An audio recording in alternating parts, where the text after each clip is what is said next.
Buenas tardes. Muchas gracias por acompañarnos a este miércoles cultural en San Lázaro. Muchas gracias por su paciencia ante los imponderables de este día, que ha sido un poco complicado. Gracias por su paciencia y esperar este momento. Les aseguro que vale la pena la espera. Bien, pues les doy la bienvenida a este programa cultural y a este evento que llevamos esta tarde a cabo en la Biblioteca Legislativa de la Cámara de Diputados.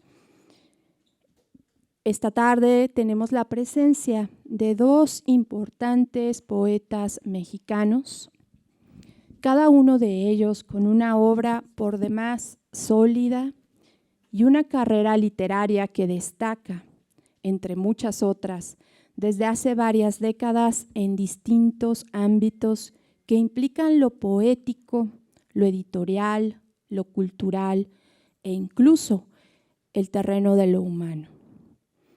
Es por ello que es para mí un enorme gusto y un privilegio que nos acompañen esta tarde en la Biblioteca Legislativa. Dos queridos poetas a quienes aprecio y admiro en gran medida y a quienes agradezco enormemente que hayan hecho el esfuerzo de venir a San Lázaro y además en unas condiciones tan complicadas. En primer término, presento a la poeta Claudia Posadas, para quien les pido un fuerte aplauso, por favor.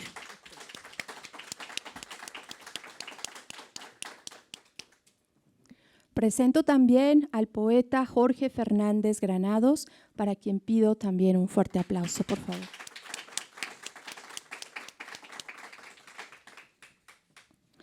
Me permito compartirles sus semblanzas.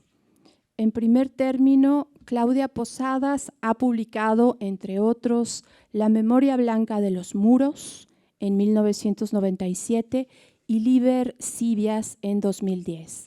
Un extraordinario libro que ganó el Premio Internacional de Poesía Jaime Sabines 2009, reeditado por la Universidad Nacional Autónoma de México en 2016, y la antología de la poeta chilena Carmen Berenguer, Plaza Tomada, Poesía, 1983 a 2020. Ensayos y entrevistas de su autoría con autores hispanoamericanos de primer orden han sido incluidos en compilaciones de Latinoamérica. Fue becaria de varios programas de la Secretaría de Cultura a través del Fondo Nacional de la Cultura y las Artes, entre ellos el de Residencias Artísticas para Chile, 2008.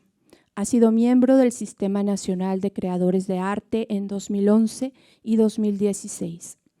En breve se publicará la antología de la poeta chilena Stella Díaz Barín en la colección Vindictas Poetas Latinoamericanas, material de lectura de la UNAM. De igual manera, presento a Jorge Fernández Granados, quien es poeta y ensayista. Ha publicado los libros de poesía Resurrección, Premio Internacional de Poesía Jaime Sabines, 1995, El Cristal, 2000, Los hábitos de la ceniza, Premio Nacional de Poesía Aguascalientes 2000, Principio de incertidumbre, Premio Iberoamericano de Poesía Carlos Pellicer para obra publicada 2008. Si en otro mundo todavía, Antología personal y Lo innumerable, Premio Nacional de Literatura José Fuentes Mares 2020.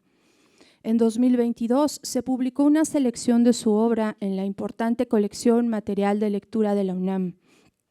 Es el número 223, con nota introductoria de Alejandro Higashi. Ha publicado los libros de ensayo El fuego que camina, 2014, Vertebral, 2017, y en colaboración con el autor, la antología de la obra poética de José Emilio Pacheco, Los días que no se nombran, publicada por ERA, el Colegio Nacional y la UNAM en 2014. Ingresó al Sistema Nacional de Creadores de Arte en 2001. Doy la palabra en primer término a la poeta Claudia Posadas, de cuya obra podemos comentar en términos muy generales que se encuentra permeada por una fructífera búsqueda en la cual convergen el simbolismo y la metáfora, enriquecidos por conocimientos diversos en los cuales equidistan la mística, la alquimia y el gnosticismo, desde una perspectiva que, si bien carece de religión y dogma, en su poesía prevalece lo que es una sensibilidad asombrosamente conectada, tanto con el mundo material como con lo intangible. En su poesía, Claudia Posadas emprende una búsqueda que trasciende la penumbra de la memoria y el pensamiento y va más allá, a un sitio donde refulgen la conciencia y el mensaje, y donde también converge un trabajo que busca dar voz a mujeres precursoras, a la libertad, a la creatividad, enarbolados en el poema. Damos la palabra a la querida poeta Claudia Posadas. Muchas gracias. Espero estar a la altura de esas palabras, amiga.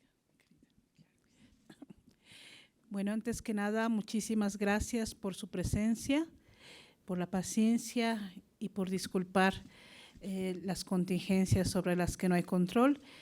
Pero muchísimas gracias por su tiempo para escuchar poesía en esta tarde.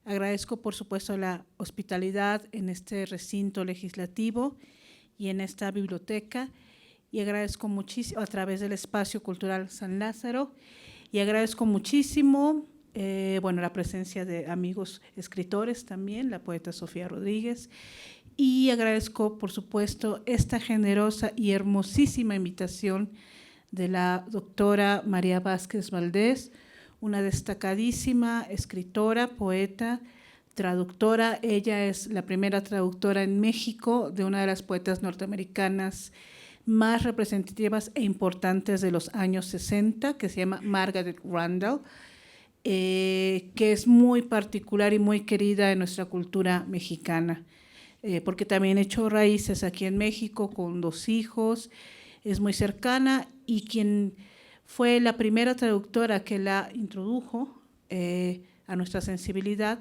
es María Vázquez. También es una destacadísima editora intelectual y bueno, pues baste ver sus cápsulas, todos sus comentarios en torno a los valiosos tesoros que hay en esta biblioteca para, bueno, corroborar el gran nivel, la gran valía y aparte la gran persona que es María Vázquez. Muchas gracias, María, por tus palabras, que digo, espero estar a la altura de esas palabras.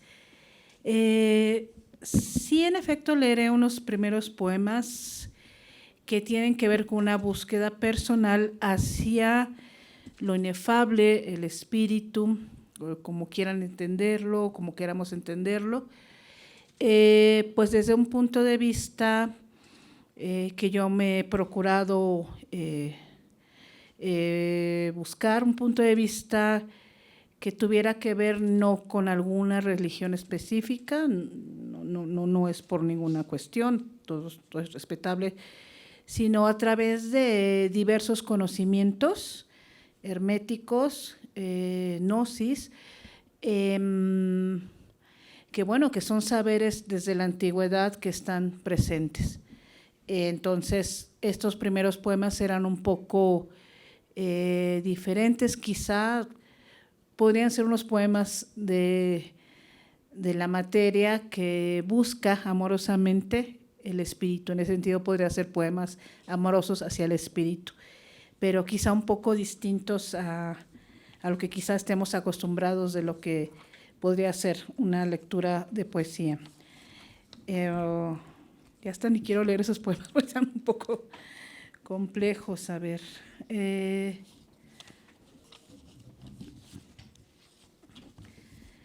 Bueno, este poema se llama Germinal y alude a un símbolo que se llama Ile, que en alquimia y en el hermetismo significa una sustancia primordial a través de la cual surgió la materia.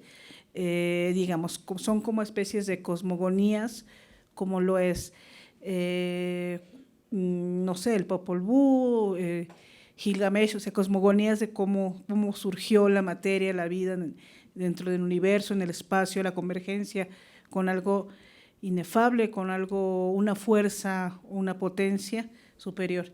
Este poema intenta reflejar esta convergencia entre una raíz luminosa y una raíz oscura, que es la que como materia nos escinde y nos conforma. Se llama Germinal y lee. Se concentra iridiscente la sustancia, íngrima pureza en la completud de no existir, intocada por el comienzo de las eras, sin embargo, su respiración o alumbramiento significan el principio del dolor en que células de sombra han sido inoculadas. Un grito de soles se pierde entre lo vasto, un grito oculto en la memoria, aunque su eco, su desconsuelo, a veces turban el equilibrio de lo visible. Se eleva errática la densidad, confusión herida por un frío nunca soportado. Encarnar en esta sembradura que nos mudó en materia de nostalgia, ser a partir de este advenimiento. El otro principio es de conciencia, mas no la intrínseca al primer temblor, sino el sofoco de partículas tomadas por el yugo. Estar a partir de sus formas, su lenguaje, su lapidaria construcción de lo tangible, su natural incertidumbre. Es en este origen donde hierve el magma, donde va derramándose la sombra que desfigura el rostro. Es allí donde se espesa el odio, el cauce donde fluye el miedo y del que brota una savia que oscurece el cuerpo en sí oscurecido. Podrían haber otras palabras, pensamientos más allá del plasma y la conciencia terminales. Otra debió ser la simiente, una linfa consustancial al padre y madre. Pero el gran silencio pesa, como pesa nuestro derrame caótico en el mundo, y finalmente estalla el daño a nuestra médula expansivo, oleaje que va paralizando una por una, o toda vértebra, intención, y darse cuenta del derrumbe sin que podamos oponernos. La resistencia gutural y última se congela en rictus, en una carne inmóvil, impasible ante los duelos de la sangre, extraña, absolutamente ajena a lo nombrado.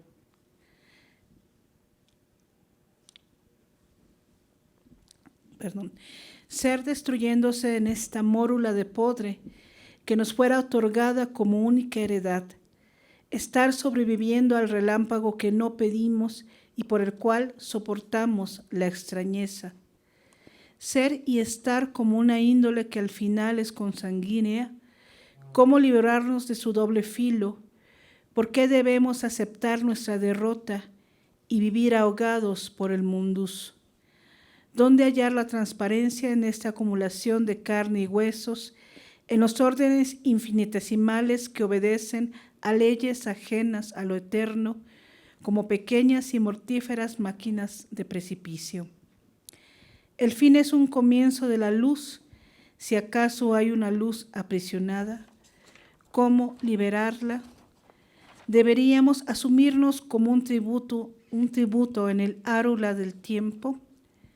La gracia estaría en resurgir, siendo otra sangre, purificados en el mundo y su materia, a esa quietud inmaculada, mácula de donde surge la visión. Permanecer, entonces, tomados por un misterio que nos vulnera, como una vela escindida en su altivez, por un fuego devorando su corazón. Muchas gracias.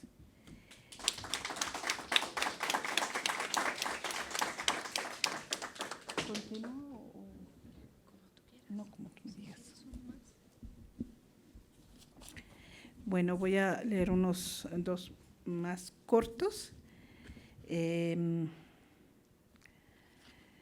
Bueno, ahí es donde en este poema podría ser que la materia va surgiendo, va tomando su conciencia, va buscando su equilibrio entre la materia, el espíritu, la luz, la oscuridad.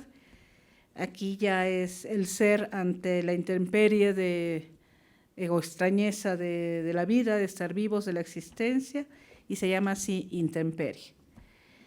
Despierta con su golpe el naufragio no olvidado. El augurio del vértigo se cumple, el horror del que has negado su amenaza, al que no has opuesto su música profana, con el blasón de tu estrella más querida. Por cobardía o porque el tiempo ha socavado el invisible transcurrir. De nuevo en tu mirada la intemperie, tu angustia alimenta su dominio, y vuelve como nunca su marea, la fortuna cobra su tributo. Te son negadas las puertas del banquete, el frío reconstruye en tu corazón sus nervaduras. Tan lento e indomable su designio, como si la rotación del mundo horadara la carne de tu pena. Tuyo ese dolor viejo, su íntima caída, nadie consumará por ti la errancia, nadie velará por ti en el camino, no sabes por qué ningún comienzo es suficiente. Te juzgan rostros deformados por la ira o por su callado miedo. Cansada, en el himen de la hondura y de la noche, sin raigambre en donde levantar tu casa, como viajero al filo de una inmensidad de nieve. Y bueno, este otro ya menos triste, por decirlo de alguna manera. Digamos, es cuando después de todo un proceso, como todos los procesos, una ascesis, un camino al espíritu, bueno, el espíritu, la conciencia, la psique pasa por la sombra, por la luz, por caídas, etcétera, y al final acepta su índole de materia, su estancia en el mundo, y digamos ya se tempera. Entonces ya para leer un poema un poco más alegre, si podemos hablar así en esos términos, con mayor esperanza y aceptación de lo que es pues un espíritu dentro de un cuerpo material. Exvoto de tinieblas. Venir de un largo viaje, de la obediencia a los oficios de intemperie. Retornar a la sombra que tomó el vacío como fundamento y el rostro como una alteridad para cumplirse. Regresar de la cruzada íntima y purificadora, de la celda que me impuse y donde fue abatido el invierno en las palabras, del desafío a esos pequeños dioses que conquistaron el mundo. Sin ira ni remordimiento, sin la densa acumulación de lo deseado, con el perdón como un fluir entre las venas y con la piel de mis duelos en las manos para quemarla en la pira de mi transfiguración, abandonar la cárcel de tinieblas y encarnar nuevamente el espíritu en las formas. Porque la certidumbre de una heredad recuperada, porque el silencio que brilla como un pulsar entre las manos, son el voto y el coraje de existir. Y bueno, estos serían como... Gracias. Los poemas de este libro Esquivias, que significa Conoce los caminos, es latín y es homenaje al un título místico que realizó una monja medieval muy importante del siglo XII, Hildegarda de Bingen, pero creó unos tratados místicos sumamente interesantes, incluso hasta disruptivos, y bueno, es un poco homenaje a esos caminos. De al rato, si se puede leer algunos poemas de un proyecto sobre las mujeres, donde justamente estoy explorando la conciencia libertaria de lo femenino desde la antigüedad o desde antes de la antigüedad. Es toda una presencia increíble de mujeres que en los contextos heteropatriarcales más terribles, incluso a costa de su vida, ¿no?, como Hipatia de Alejandría o Juana de Arco, pues lograron resaltar su ser, su verdad, esta conciencia de lo femenino que existe desde la antigüedad y a la que poco a poco se ha podido iluminar, expandir. Muchas gracias, María.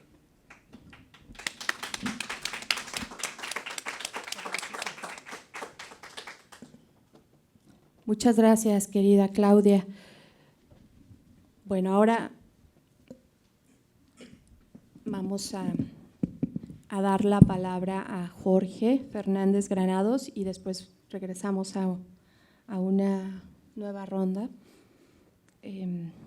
Ahora quiero presentarles a nuestro querido poeta Jorge Fernández Granados, de quien podemos decir que es un maestro de la palabra, autor de una obra que logra delinear las rutas que van de los resquicios más profundos y personales hasta el ámbito más universal de lo humano.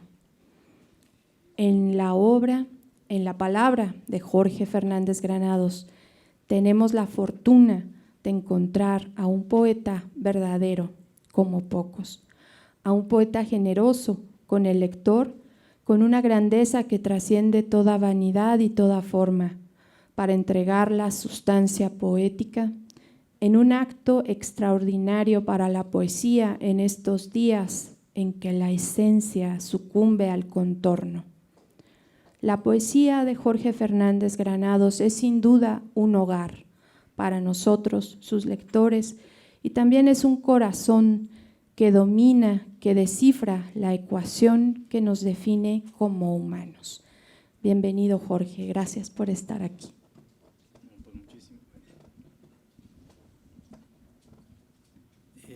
Bueno, antes que nada, muchísimas gracias a todos por darse un tiempo para acompañarnos.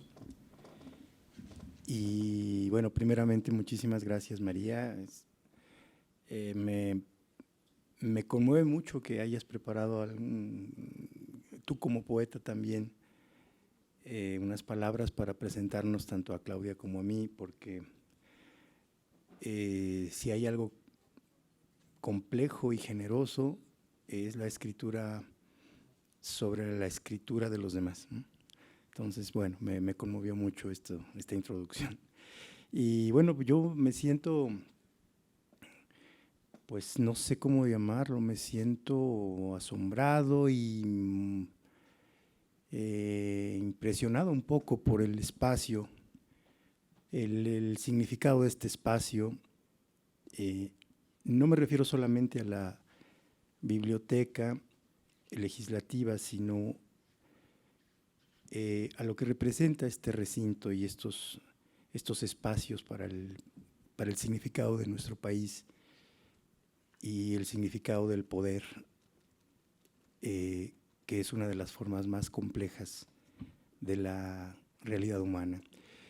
Entonces, pero bueno, también es un espacio a donde se dialoga, se discute y se crean las formas con las que podemos convivir y con las que se ha ido dando un horizonte a la historia de nuestro país. De manera que, bueno, me honra mucho compartir con ustedes esto que es pues otra parte de la actividad humana. Esta es la literatura, particularmente la poesía, que digamos que sería ese mundo íntimo, ese mundo personal, a diferencia de lo que son propiamente las leyes o la legislación, que es el mundo de lo social, ¿no? Pero bueno, de alguna manera se enriquecen, creo que hay maneras de que se entrelacen y se entrecrucen. Y bueno, quiero compartir con ustedes, bueno, entiendo que es así como unos 2, 3 poemas y luego conversamos y luego tal vez volvemos a otros poemas, en fin, así. Sí. Si es así, bueno, hay 3 poemas por aquí, uno de ellos se titula Tao. Mi madre era una mujer que llevaba su casa a todas partes. Mi padre era un hombre que llevaba sus ruedas a todas partes. Mi madre era una mujer que donde quiera que vivía buscaba arraigarse. Mi padre era un hombre que donde quiera que vivía buscaba la hora de partir. Ella era una persona que necesitaba un espacio para hacer lo suyo. Él era una persona que necesitaba un espacio para recorrerlo. Ella quería saber siempre el nombre del lugar a donde llegaríamos. Él quería saber la ruta anticipada en que emprenderíamos el viaje. Ella hacía todo lo posible porque, pasara lo que pasara, las cosas volvieran a su sitio de costumbre. Él hacía todo lo posible por cambiar el lugar fijo de las cosas. Ella medía el tiempo en círculos, él medía el tiempo en una larga línea de fuga. Pero lo que aún es un enigma para mí es por qué al final de sus vidas cambiaron de papeles. Y cuando finalmente tuvieron un jardín, mi madre sembró plantas que dan flores, pero mi padre sembró árboles que dan frutos. Bueno. Y volviendo con aquellos recuerdos de los primeros años, este otro poema se titula... bueno, estos poemas que quiero compartir hoy con ustedes pertenecen a 2 libros. Uno de ellos se llama Los hábitos de la ceniza y el otro se llama Principio de incertidumbre. Estos son del libro Principio de incertidumbre. Este poema se titula La higuera. Creo que fueron los mejores años de mi vida, los que no comprendí y solo pasaron. Aquel verano donde rompimos los frascos delicados de la infancia, aquellos días de sol donde guerreamos y caímos, llenos de música, de ruedas, de sangre en las rodillas. Ese lugar veloz donde no éramos sino velocidad. Inventando vehículos para vencer por el camino cuesta abajo, por una áspera pista de tierra negra hasta golpear con el cuerpo contra el tronco de la higuera. La meta era aquella vieja higuera.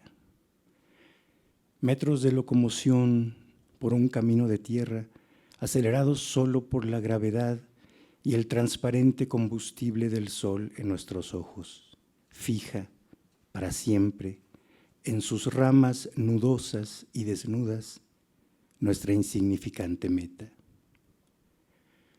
Aún tengo en la boca el polvo de esos vehementes metros, el vertical día de un verano hacia el golpe de la gloria.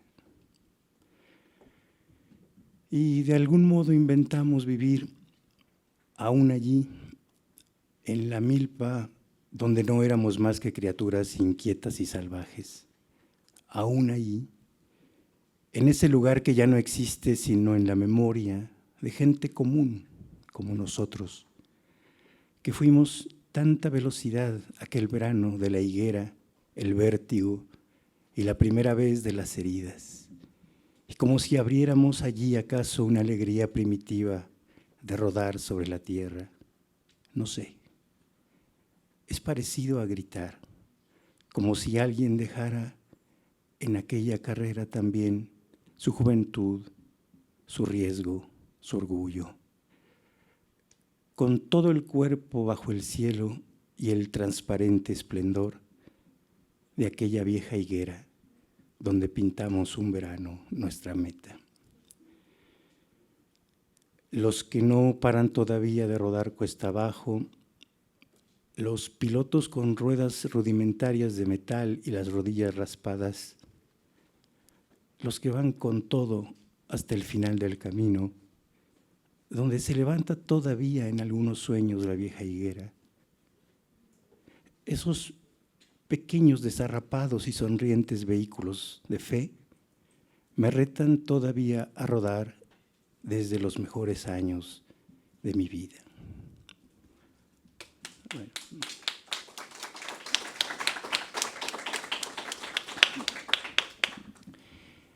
Bueno, y este finalmente,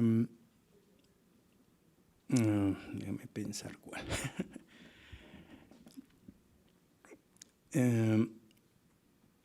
Se titula Las cosas.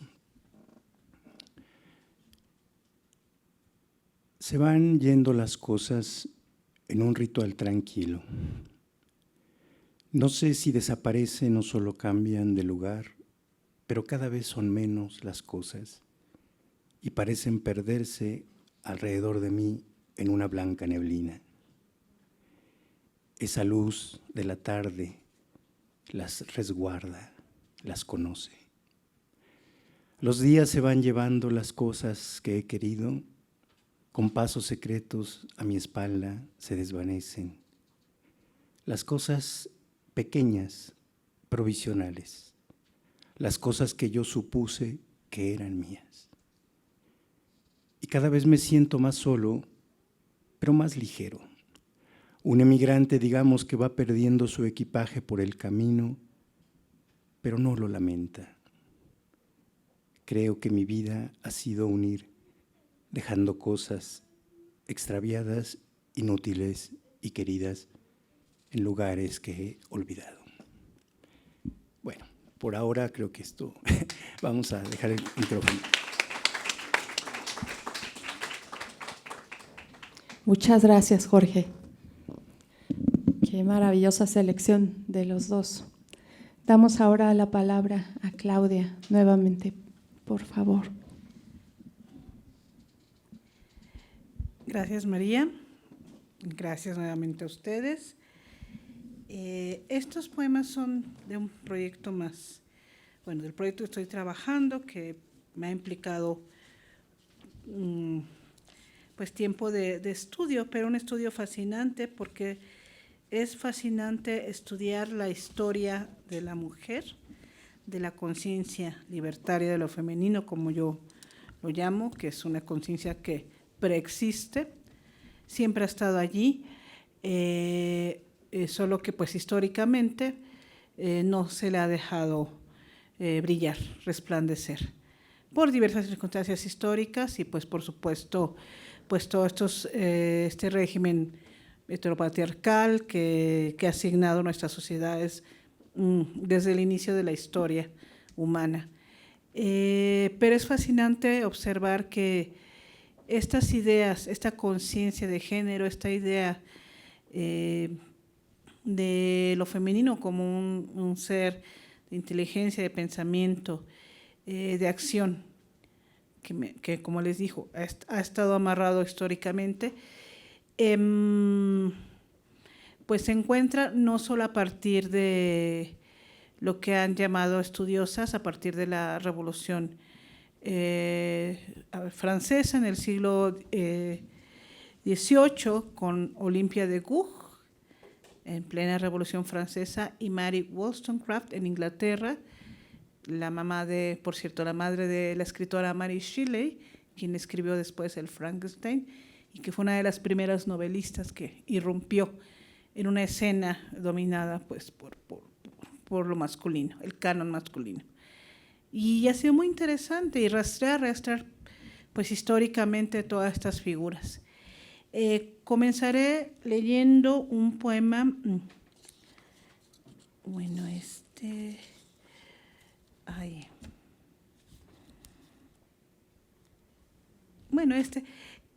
que es una figura central donde, digamos, comienza todo este despertar de esta conciencia, de esta voz de lo femenino, es con un personaje histórico, la poeta francesa de ascendencia italiana Christine de Pizan, que vivió en el siglo XV, estricta contemporánea de Juana de Arco, la libertadora de Francia. Ambas vivieron la Guerra de los 100 años entre Francia e Inglaterra en circunstancias muy difíciles, pero ya en el Renacimiento había ciertas condiciones para que las mujeres pudieran acceder al conocimiento, porque no se nos permitió estudiar. Se nos negó, como dice Simone de Beauvoir, el estudio, el heroísmo, y se nos prohibió las letras. A partir de Christine de Pizan, digamos, empieza el humanismo que permitió un poco la instrucción de las mujeres, y a partir de ahí inicia este movimiento. Por supuesto, estamos hablando de mujeres de la nobleza, de mujeres de clases altas. Evidentemente, las mujeres del pueblo era imposible que tuvieran acceso a una educación. Christine, gracias a que formó parte de un entorno privilegiado, era hija del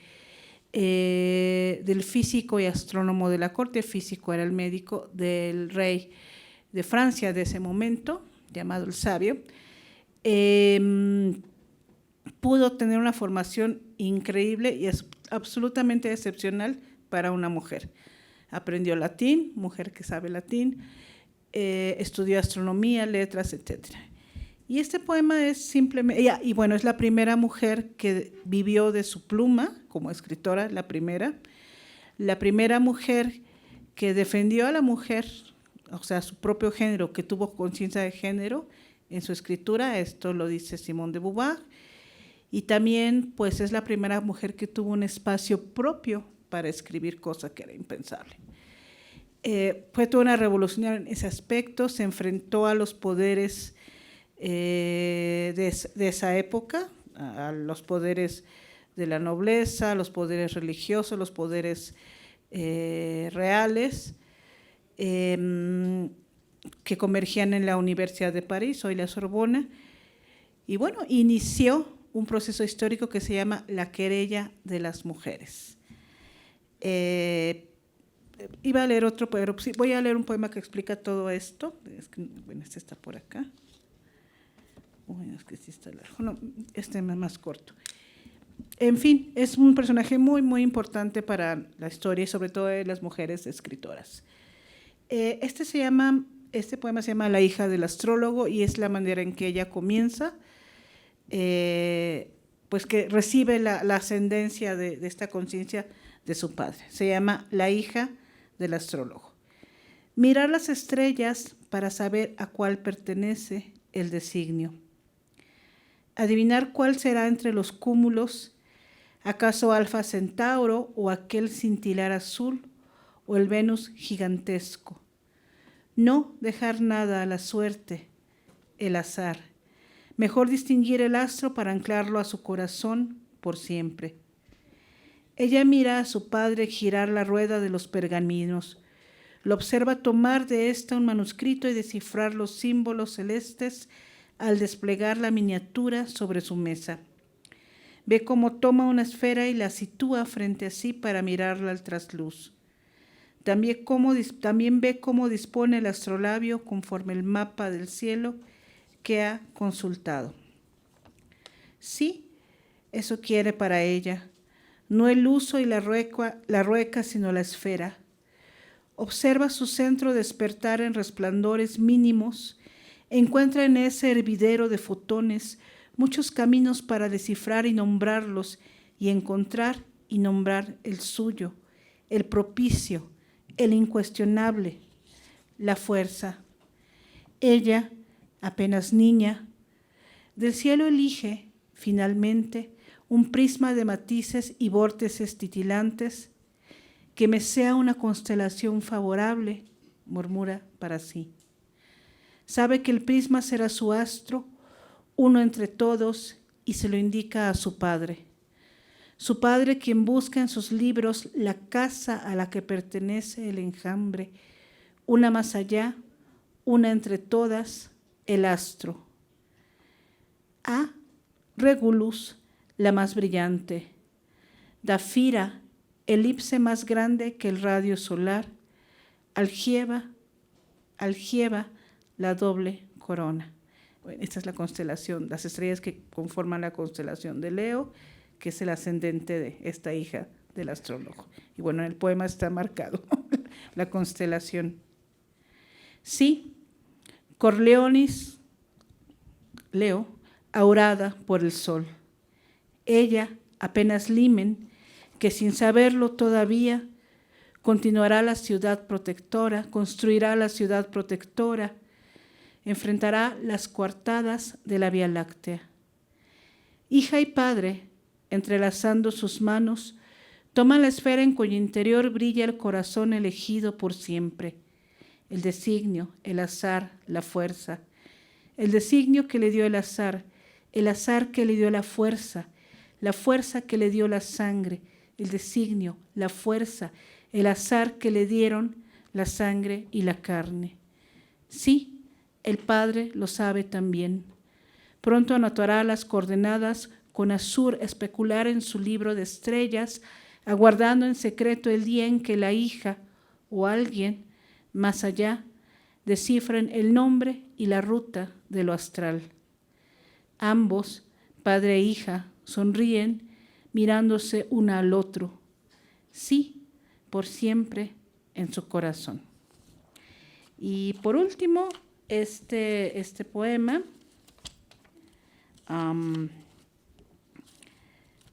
para dar paso al maestro Jorge, a María y sobre todo a sus comentarios también, por favor. Por último, bueno, también esta investigación ha implicado el estudio de mujeres históricas, como la cual acabo de hablar. De México sería Sor Juana, Malintzin, pero bueno, esos poemas todavía no están listos. Bueno, de Latinoamérica. Pero también una figura, están también contempladas las figuras simbólicas, porque finalmente las figuras simbólicas también han aportado desde este universo inmaterial, desde este universo metafórico, como explicaba María, han aportado a nuestra conciencia libertaria de lo femenino. Este es dedicado a las sibilas. Como ustedes saben, las sibilas son las figuras de la antigüedad, estamos hablando antes de los griegos, antes incluso de los inicios, después de los inicios de la civilización, históricamente hablando. Y bueno, eran profetisas griegas en torno al oráculo de Apolo, todos son símbolos, que bueno, profetizaban, la repetición, el futuro. Tenían visiones del futuro, entonces eran mujeres muy temidas y por lo mismo, como eran mujeres temidas, no entendidas por esta conciencia masculina, pues fueron borradas de la historia. Sin embargo, históricamente ahí existen.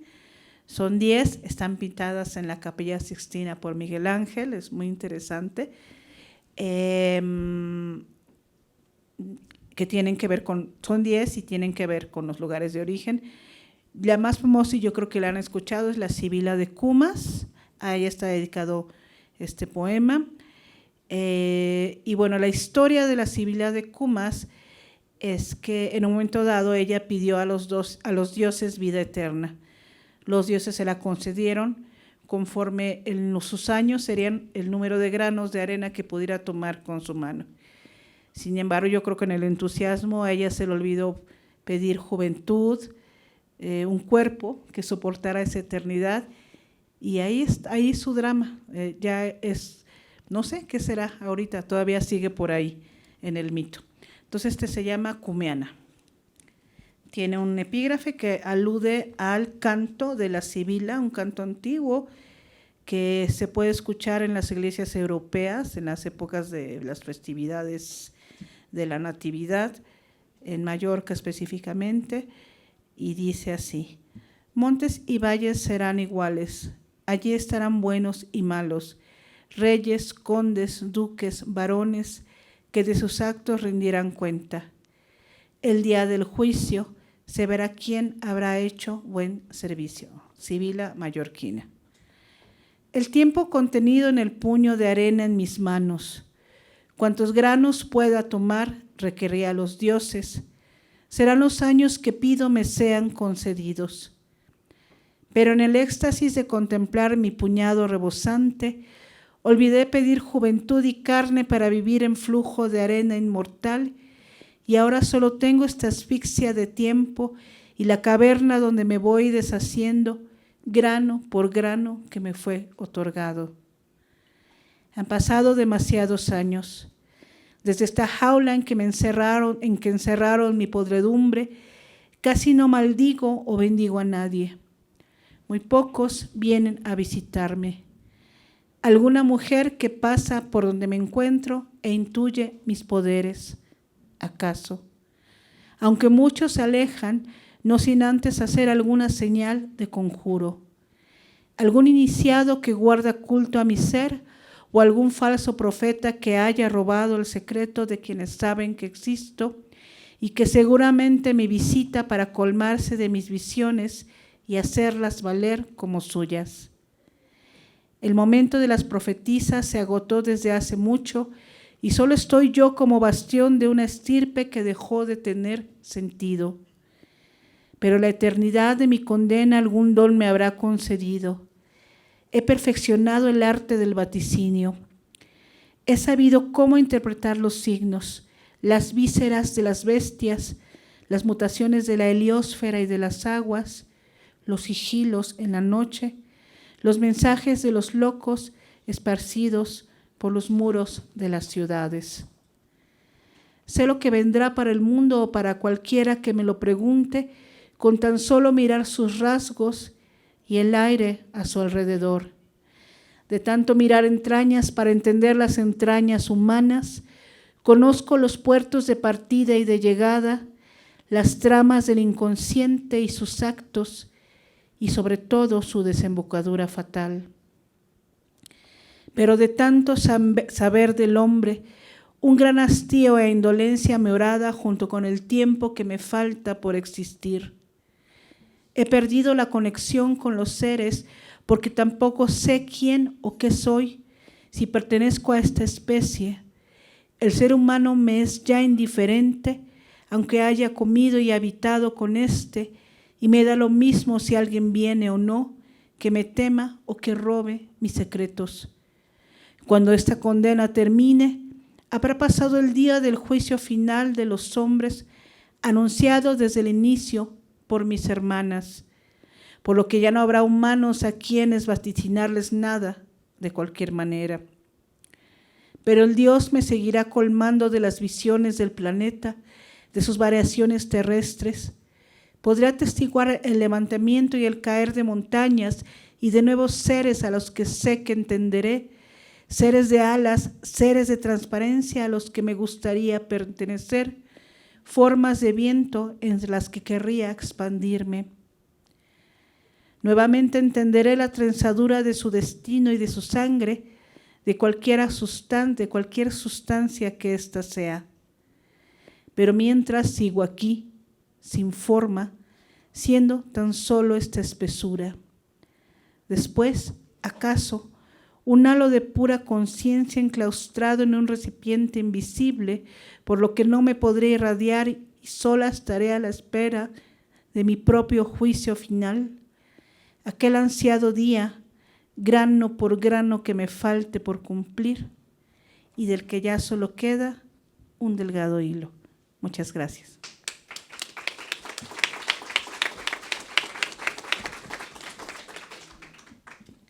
Muchas gracias, Claudia. Gracias por compartirnos estos excelentes poemas que no sé si son inéditos o no. Bueno, quiero comentar algo. Estos poemas de mujeres antiguas se los dedico totalmente a María,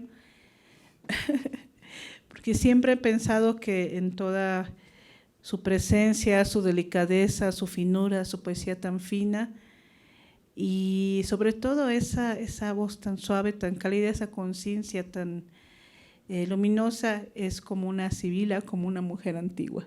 Entonces yo se los quiero dedicar a ella. Gracias. Qué parangón tan difícil.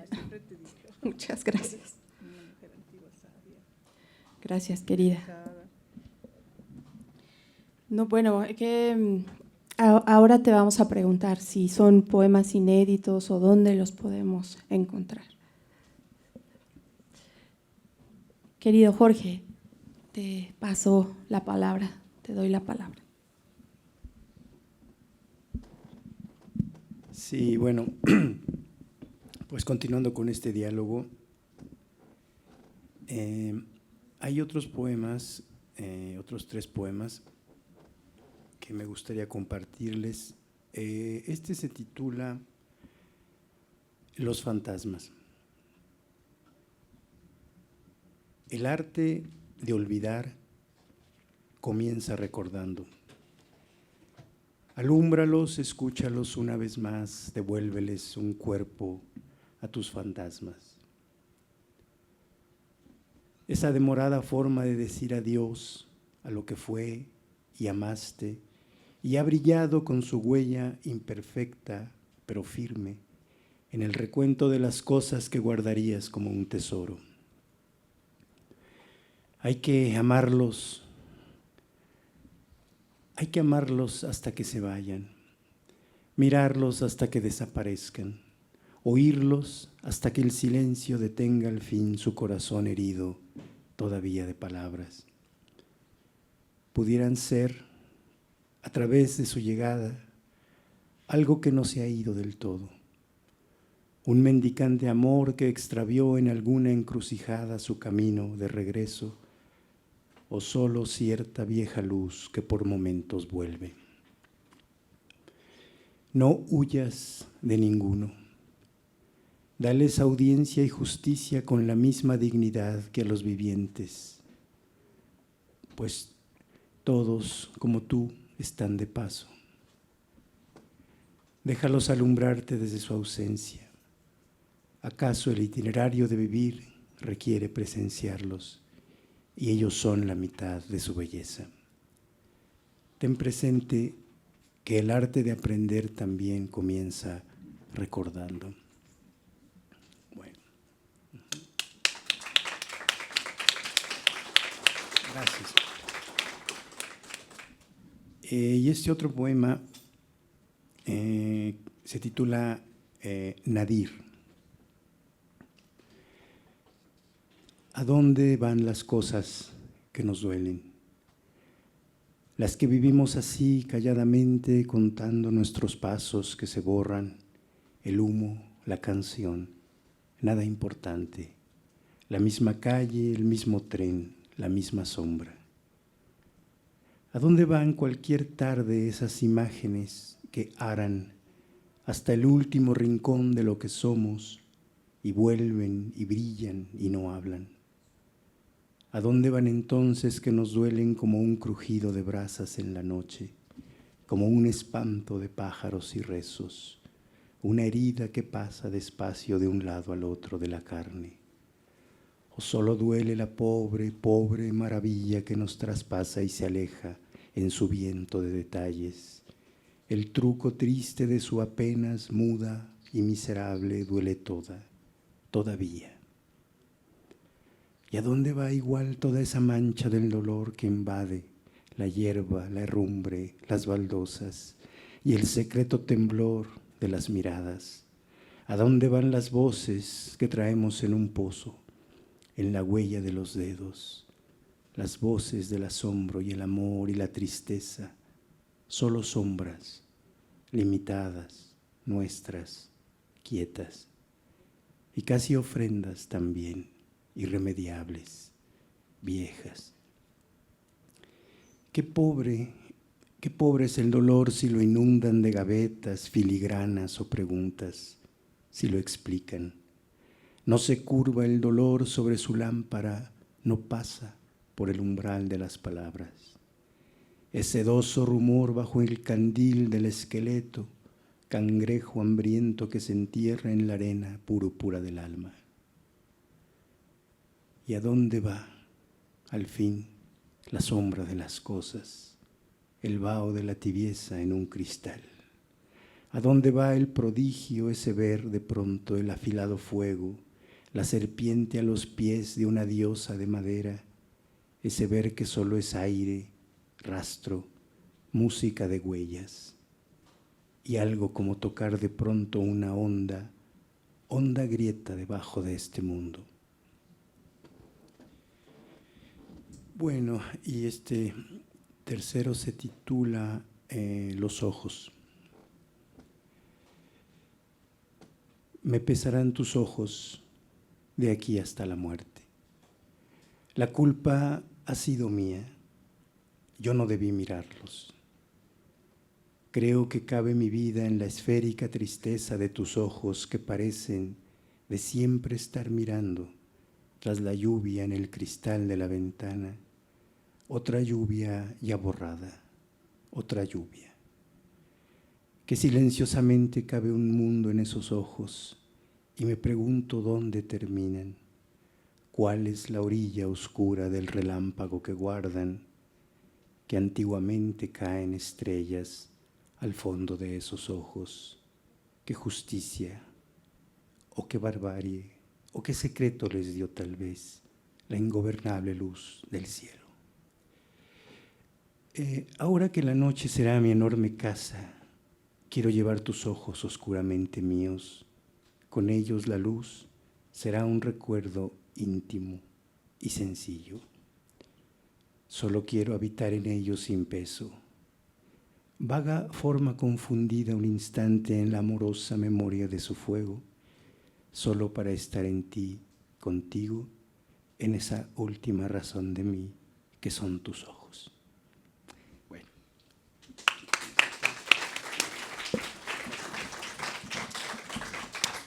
Muchas gracias, Jorge. Muchas gracias, Claudia. Bueno, pues creo que podríamos quedarnos escuchándolos muchísimo tiempo más, pero también quisiera invitar a quienes están aquí si quieren comentar algo, preguntarles algo. A mí se me ocurría de pronto, bueno, sí, saber si estos últimos poemas que nos compartes están en algún libro. También preguntarte por ese germinal en torno a tu obra, Claudia. ¿Qué es lo que impulsa la creación, en primer término, de tu Liber Scivias o toda la demás obra que viene después con esta sustancia? También quería preguntarle a Jorge cuál sería una cartografía de tu obra que nos recomendarías como lectores.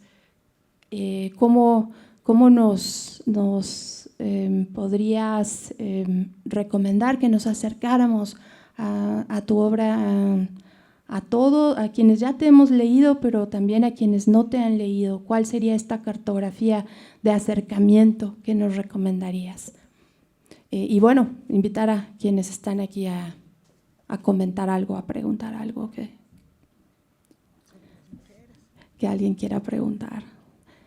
Sí, exactamente, sobre las mujeres. Claudia nos ha hablado de Hipatia, la gran bibliotecaria, ahora que estamos en una biblioteca, de Hildegard de Bingen. ¿Alguien quiere comentar algo? ¿Alguien quiere preguntar algo? Oli. Buenas tardes a todos. Escuchar a Jorge que de adentro hacia afuera. ¿Se lo llevas?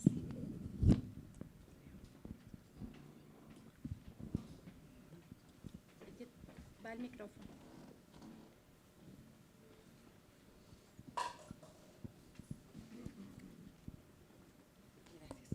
Buenas tardes a todos, soy Olimpia. Escuchar a Jorge,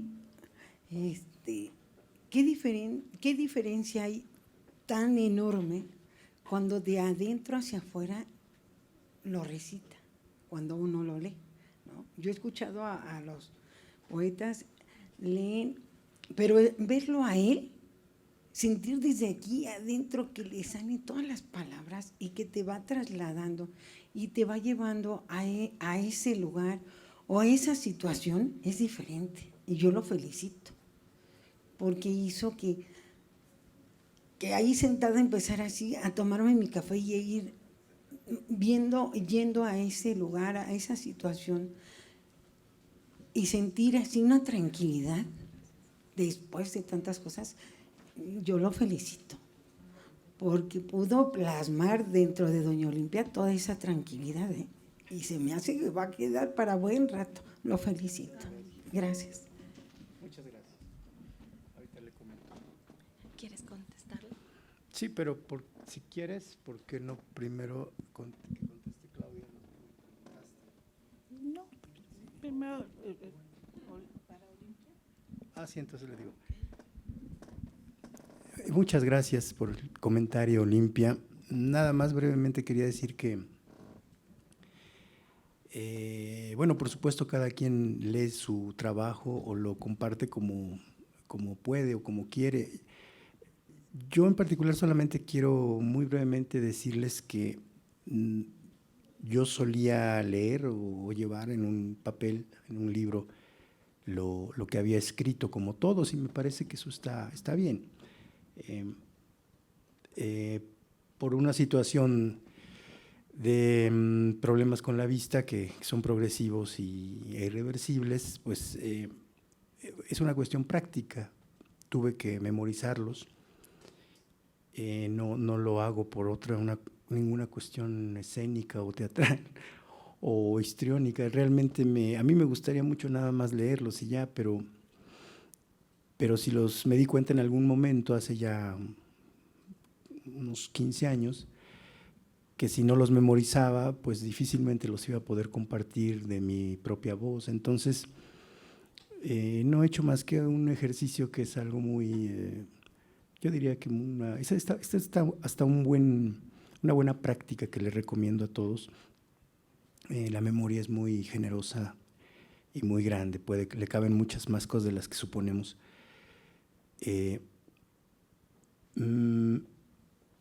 A veces me dicen que qué memoria, que cómo puedo llevar todo eso. Yo le digo, bueno, ¿por qué se asombran que alguien se memorice unos 5, 6, 7 poemas cuando vamos a un concierto y en 2, 3 horas un cantante puede cantar unas 25 canciones, ¿no?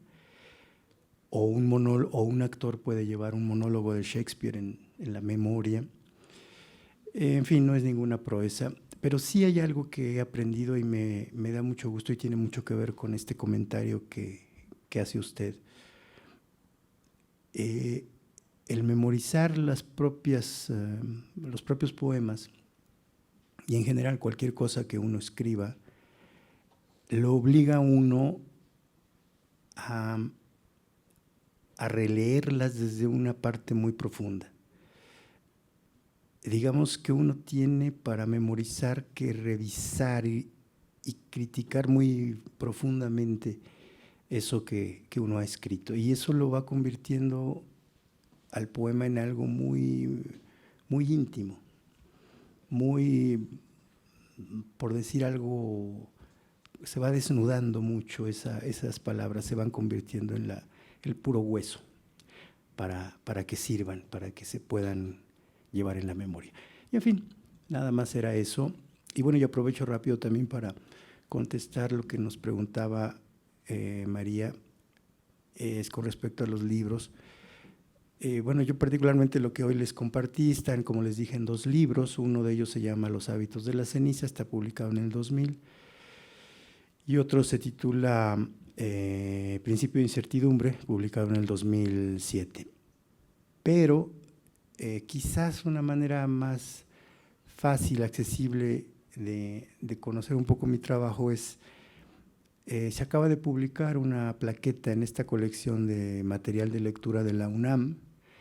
Son unas plaquetas bastante accesibles, pequeñas, donde viene una selección de varios poemas con un pequeño prólogo. Y para quien se interese, sin necesidad de comprar muchos libros o tener la obra completa, nada más un vistazo de lo que es mi trabajo en la actualidad, pues ahí está ese material de lectura. En fin, creo que con eso contesto por el momento. Bueno. Ahí está en electrónico. Excelente que está en electrónico, lo podemos descargar. Bueno, pues muchas gracias nuevamente por permanecer y escuchar poesía, dedicar esta tarde a escuchar poesía.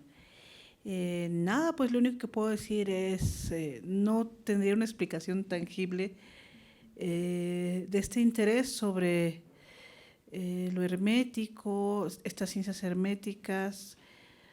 Siempre me acuerdo de tener un interés sobre el espíritu, que por supuesto ha ido evolucionando, se ha ido conformando a partir de mis lecturas, estudios, mucho a partir de diálogos que he sostenido con mi maestra, quien mucho me apoya en estos temas y en general en mi trabajo, que es la doctora Angelina Muñiz Huberman, Premio Nacional de Artes Lingüística y Literatura en 2008, o 2018, perdón, y ella es la gran especialista en estos temas de cábala, alquimia, gnosticismo en México, descendencia judío-española.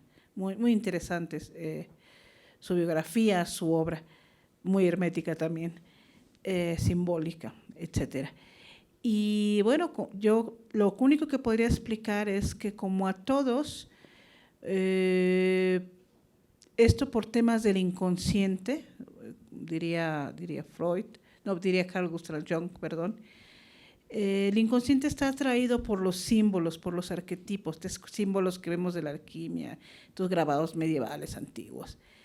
¿Por qué? Porque son arquetipos que van desde lo más profundo de la conciencia, de la psique, buscando explicar el mundo, buscando explicar la existencia, etcétera.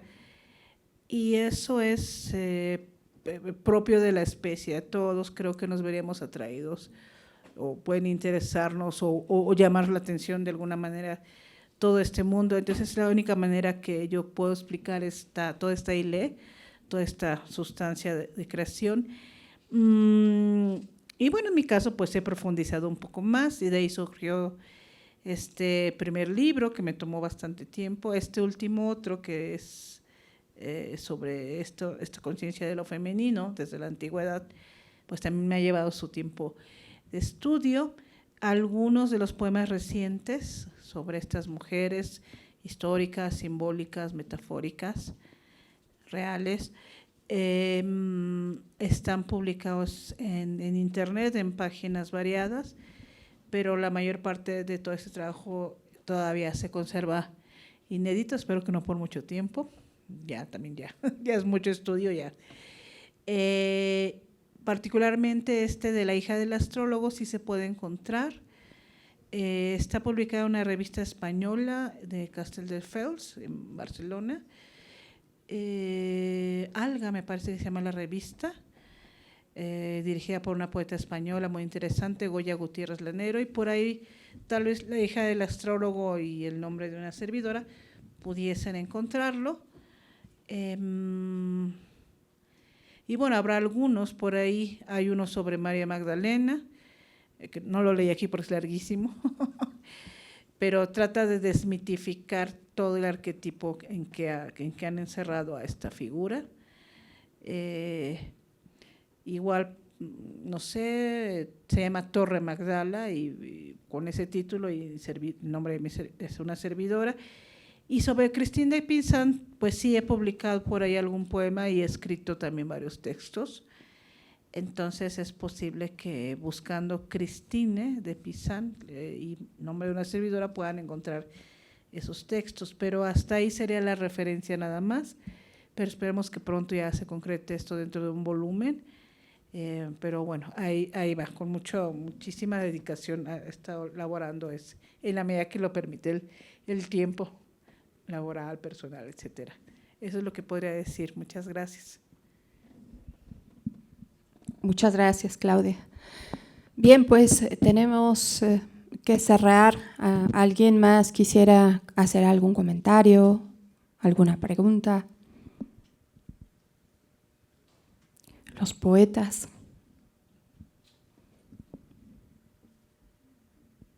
Bueno, pues qué bueno, gracias por traernos estos nuevos frutos, estas primicias. Sin duda hay mucho de qué conversar, quisiéramos retomar muchos temas, escucharlos mucho tiempo más. Afortunadamente esto se quedará grabado y pues sin duda esta poesía será una semilla para seguirlos escuchando aquí de muchas maneras. Muchas gracias a todas las personas que están aquí, gracias por permanecer y pues sin más, pues quiero agradecer muchísimo a Claudia Posadas y a Jorge Fernández Granados por estar aquí. Gracias por traer la poesía a San Lázaro esta tarde. Es muy importante mantener viva esta llama de la poesía. Y gracias a ustedes por escuchar. Bien, pues terminamos este evento del Miércoles Cultural en San Lázaro, organizado por el Espacio Cultural, y les agradecemos muchísimo su visita a la Biblioteca Legislativa. Aquí nos seguiremos encontrando. Muchas gracias, buenas tardes, gracias por estar aquí.